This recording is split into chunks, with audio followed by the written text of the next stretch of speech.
حدیث نمبر 311۔ حضرت عائشہ رضی اللہ تعالی عنہا نے فرمایا کہ بعض امہات المومنین نے اعتکاف کیا حالانکہ وہ مستحاضہ تھیں۔ صحیح بخاری حدیث نمبر 312۔ عبداللہ بن ابی نجیح نے مجاہد سے کہا کہ حضرت عائشہ رضی اللہ تعالی عنہا نے فرمایا کہ ہمارے پاس صرف ایک کپڑا ہوتا تھا جسے ہم حیض کے وقت پہنتی تھیں، جب اس میں خون لگ جاتا تو اس پر تھوک ڈال لیتی اور پھر اسے ناخنوں سے مسل دیتی۔ صحیح بخاری حدیث نمبر 313۔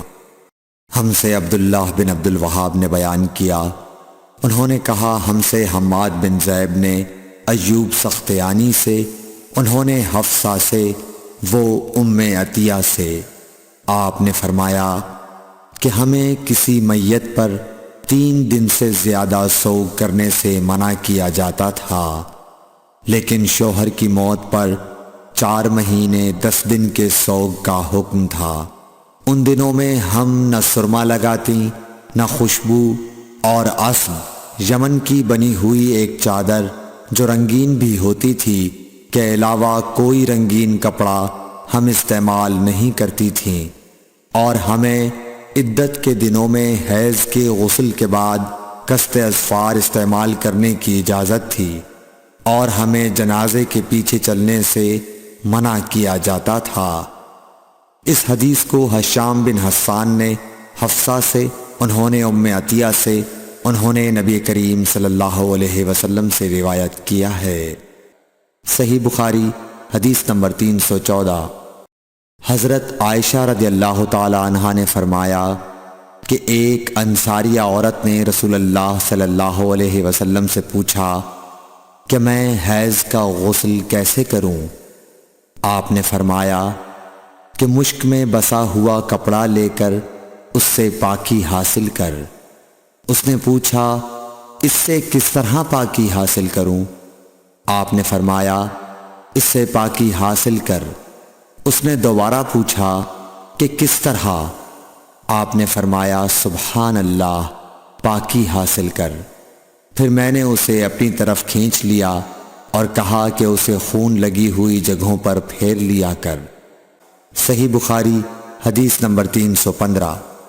حضرت عائشہ رضی اللہ تعالی عنہا نے بیان کیا کہ انصاریہ عورت نے رسول اللہ صلی اللہ علیہ وسلم سے پوچھا کہ میں حیض کا غسل کیسے کروں؟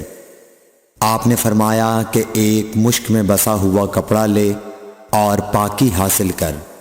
یہ آپ نے 3 دفعہ فرمایا۔ پھر حضور صلی اللہ علیہ وسلم شرمائے اور آپ نے اپنا چہرہ مبارک پھیر لیا، یا فرمایا کہ اس سے پاکی حاصل کر۔ پھر میں نے انہیں پکڑ کر کھینچ لیا اور نبی کریم صلی اللہ علیہ وسلم جو بات کہنا چاہتے تھے وہ میں نے اسے سمجھائی۔ صحیح بخاری حدیث نمبر 316۔ حضرت عائشہ رضی اللہ تعالی عنہا نے بتلایا کہ میں نے نبی کریم صلی اللہ علیہ وسلم کے ساتھ حجۃ الوداع کیا۔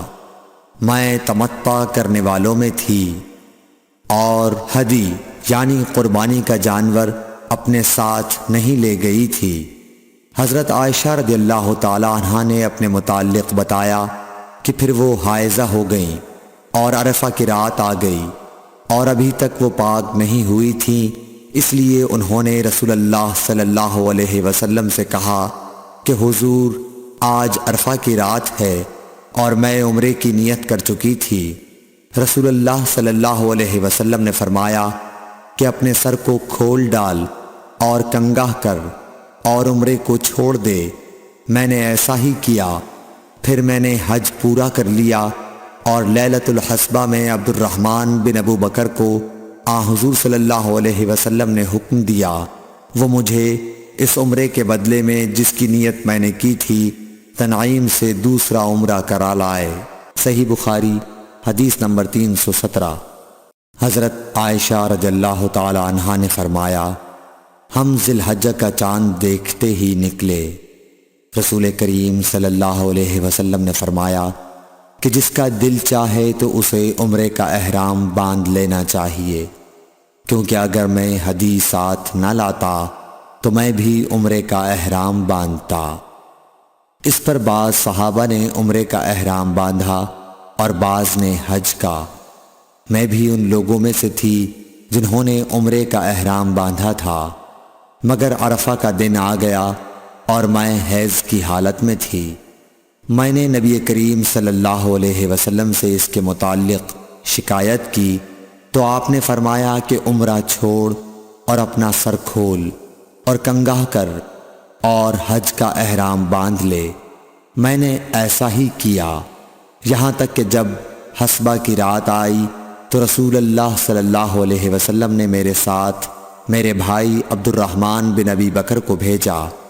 میں تنعیم گئی اور وہاں سے اپنے عمرے کے بدلے دوسرے عمرے کا احرام باندھا۔ حشام نے کہا کہ ان میں سے کسی بات کی وجہ سے بھی نہ ہدی واجب ہوئی اور نہ روزہ اور نہ صدقہ۔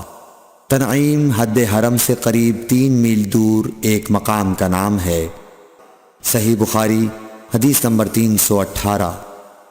حضرت انس بن مالک رضی اللہ تعالیٰ عنہ سے روایت ہے، نبی کریم صلی اللہ علیہ وسلم نے فرمایا کہ رحم مادر میں اللہ تعالیٰ نے ایک فرشتہ مقرر کیا ہے، وہ کہتا ہے اے رب اب یہ نطفہ ہے، اے رب اب یہ علقہ ہو گیا ہے، اے رب اب یہ مضغہ ہو گیا ہے۔ پھر جب خدا چاہتا ہے کہ اس کی خلقت پوری کرے تو کہتا ہے کہ مذکر یا مؤنث، بدبخت یا نیک بخت، روزی کتنی مقدر ہے اور عمر کتنی۔ پس ماں کے پیٹ ہی میں یہ تمام باتیں فرشتہ لکھ دیتا ہے۔